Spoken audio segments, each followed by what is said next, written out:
Today on Your Money, financial tips from a CEO, a sit-down interview with Jamie Dimon from JP Chase. We talk money, investing, the future of America, and how to find work-life balance. Plus, why he's still optimistic about our economy despite high inflation and major conflicts overseas. This is an episode you won't want to miss. Your Money starts right now.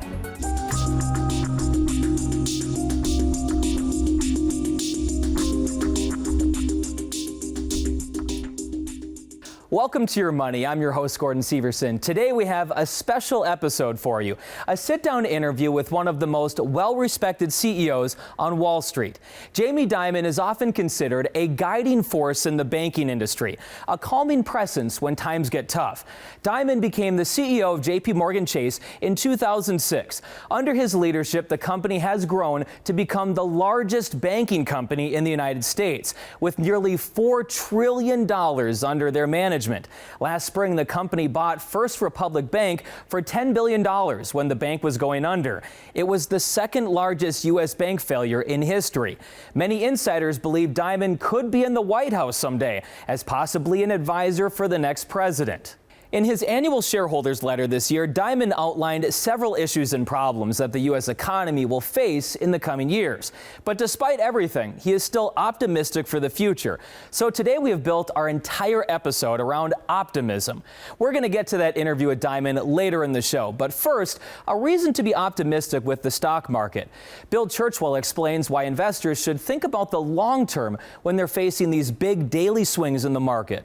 Nearly everything on Wall Street in the red on financial advisor Edward Campos's screen Monday morning. This is going to shock some people if they open their accounts today, but the important thing to remember is not to panic. Campos has been a portfolio manager for 10 years. He works here at Stonewater Wealth Management in Corpus Christi, where all eyes were on the numbers and what became one of the worst days for the Dow and S&P 500. What you see is a reaction to what's happening in Japan and overseas. For those with 401ks, he says now is not the time to panic, but rather he advises folks to keep their money where it is. You don't want to miss out on the recovery by cashing everything out. He says the last big dip took place back in 2020 during COVID, but bounced back. And that lasted a very short period of time.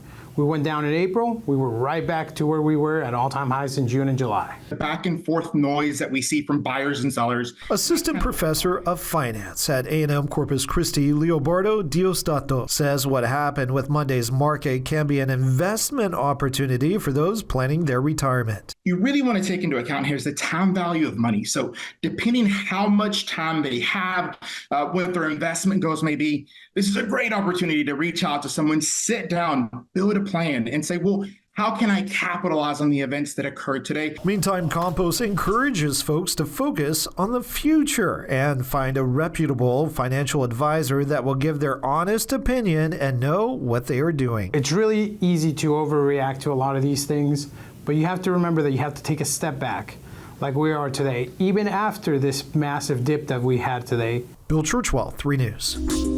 Yes, the markets don't like uncertainty, and there is nothing more uncertain than not knowing who the next leader of your country is going to be.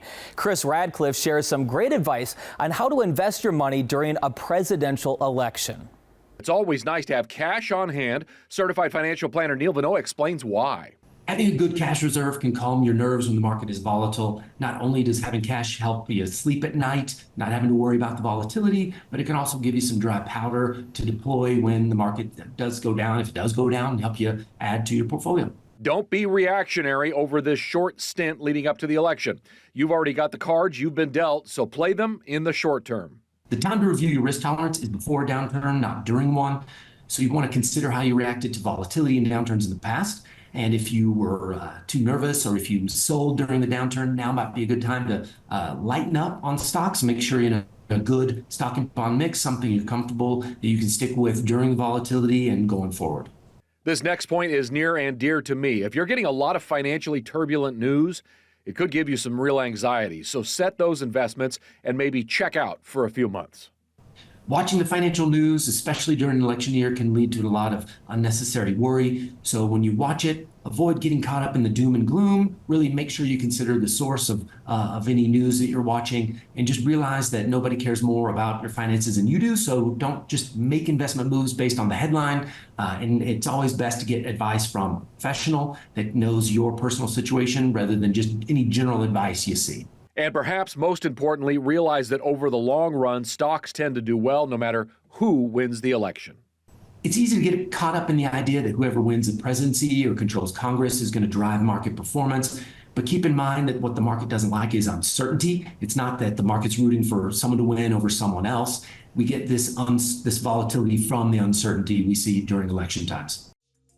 A lot of great advice there. We'll have even more advice coming up after the break when I sit down with JP Morgan Chase CEO Jamie Dimon, the threats that keep him up at night, and why he is optimistic that the U.S. economy will persevere and continue to grow. It's all coming up next. Welcome back to Your Money. If you're just joining us, today we are talking with the CEO of the largest bank in the United States. Jamie Dimon has been the man in charge at JP Morgan Chase for 18 years. He was recently in town, so we decided to catch up with him to talk about money. I'm here at Chase Bank in Edina, Minnesota, and the reason I'm here is because the media team for their parent company, JP Morgan Chase, reached out to us and said, hey, we're going to have some of our top-level executives in town as part of a bus tour across the Midwest. Would you like to interview our chairman and CEO, Jamie Dimon? I said, well, of course. How often do you get to interview the head of the largest bank in the country?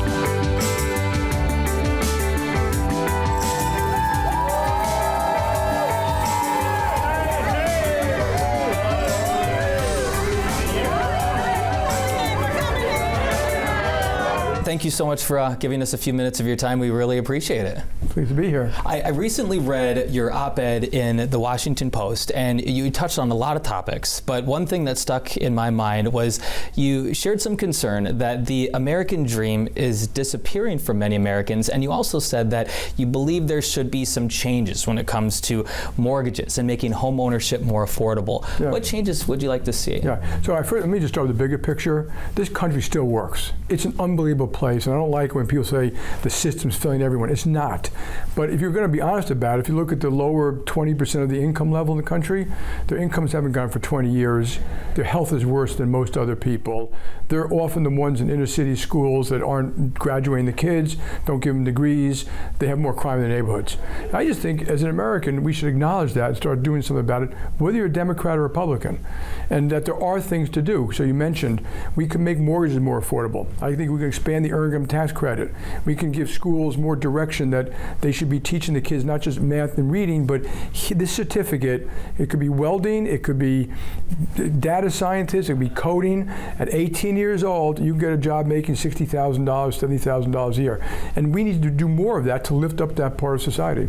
It feels like a lot of people just are really concerned about the economy, their own personal finances. What do you think we can do as a country, as business leaders, investing leaders, to try to restore some confidence and to make people feel like they're not pinching pennies and trying to make ends meet? I think you have to separate the ones who are pinching pennies from the ones who are not. So those are the ones I was talking about that we should help them a little bit. I also think we should do things like teach people more civics, more history. And now, this is an exceptional nation. I mean, it's still an exceptional nation. For most Americans don't understand if we need border control, but hypothetically, if you opened up our borders, 4 billion people would move here. For the same reason my grandparents, who were Greek immigrants, who never graduated high school, came here. The promise of this country is extraordinary, and the freedoms it gives an individual, freedom of speech, freedom of religion is extraordinary, freedom of enterprise is extraordinary. That doesn't mean we can't acknowledge the flaws, but we spend too much time denigrating ourselves, arguing, yelling and screaming, as opposed to what this country does is great. The world has peace because of this country, and let's focus on the flaws and what we can do to fix them with real policies, not just yelling. Yelling is not a policy. Being angry at people is not a policy. And, blaming business for the failure of inner city schools is inaccurate. So we should be really clear about how we're going to fix these things, and, while we acknowledge the problems. And with everything America is going for it, you also believe, though, that the U.S. is entering one of the most treacherous times since World War II. What are some of the conflicts and forces outside the U.S. that you're most concerned about? Yeah, so the U.S. itself is still exceptional, the most prosperous nation the world's ever seen. I think the treacherous time is not the U.S. entering it, the world is entering it. I'm talking about the war in Ukraine, which is now going well past 2 years. Some people don't realize 800,000 dead and wounded between the Russians and the Ukrainians, and their estimates that Ukrainian children, that 20,000 have been kidnapped from Ukraine and sent to be, adoption centers or something in Russia. And imagine how you'd feel. It's nuclear blackmail. It looks just like the wars of World War I and World War II.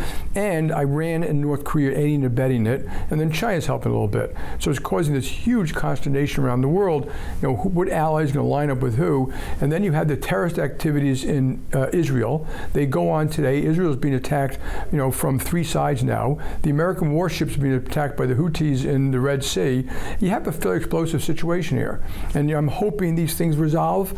But if you look at history, and I've spoken to a lot of both historians and military experts, it may be the most complex, dangerous time since World War II. And so, we just need to recognize that. Let's hope for the best. But, to fix this, you also need comprehensive, thoughtful strategy and real American leadership. It cannot be done without American leadership. But in their own life, to me, and you mentioned the teaching people how to handle financial affairs. I wish we taught financial stuff K to 12. What's a checking account? What's a rainy day fund? When do you need insurance? What do you do differently when you have children? How do you get a mortgage? How do you save for mortgage? What are your credit scores, et cetera? But I think you should have a plan and then stick to it. How you save money when you have, if your business has a 401k. I think we can make mortgages, you already mentioned, more affordable for people. That's government policy. That's nothing the consumer can do. But I'm quite frustrated sometimes the government hasn't fixed our screwed up mortgage system. And so there are all these things to do. But for the individual, learn how to save money, don't get in payday lending, proper use of credit cards, debit cards, be thoughtful about it, have a rainy day fund for having to fix the car or an insurance bill, et cetera. And so and you'll be okay. And keep on investing. Don't it's not about speculation about the market. Don't go in and out all the time. Just be thoughtful. Have an advisor if you can. And a big part of finance and people making money and having their jobs is work-life balance. That's a big thing that people are looking for. How do you handle it with work-life balance, with your busy job, traveling? How do you make those things? Yeah, but I think, very often I go to these college campuses and, what about work-life balance? Yeah. Some of you have no idea what you're talking about because you're not married and you don't have kids.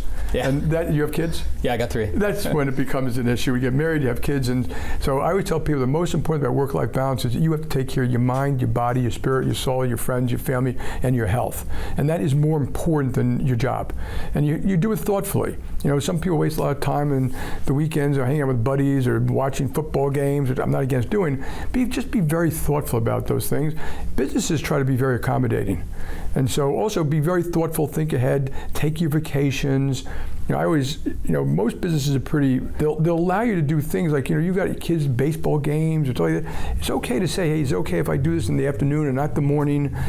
Because, if you're respected and you're working hard, most of your bosses aren't going to care about that morning. And so, there are a lot of ways to do it. Hopefully, companies will accommodate it, employers will accommodate it, but just being very thoughtful about it is probably the best way to do it. And the other thing is work smart. I know a lot of people who waste a tremendous amount of time at work. They reduplicate emails, they read things 3 or 4 times, they're always rushed because they're not thinking ahead about how long the traffic might take at the elevator in the building, and then you get anxiety. Don't do that. Try to reduce the anxiety in your life by kind of being on time and being thoughtful about what you need to do.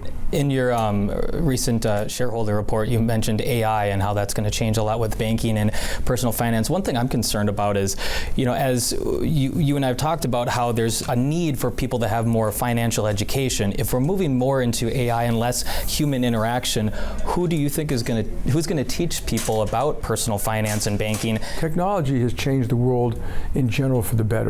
It's why the GDP per person is $80,000. It's why people are living longer. It's why we're curing cancer. And so AI is another technology that will aid and abet all those things. It'll make you more productive. When you wake up in the morning, it may write your notes for you. It'll tell you, Jamie gave a speech of the day, and here's what he said. I mean, it'll do all the stuff. So it will aid and abet most jobs, and it may eliminate some, but as did most technology. And also technology has bad outcomes. And that you should acknowledge, like planes crash, drugs are misused, electricity kills people sometimes. But don't be afraid of it. Just learn to minimize the negatives, maximize the positives. And AI may be used to do financial education. But at the end of the day, there are certain things about advice and people and interpersonal relations that aren't going to go away.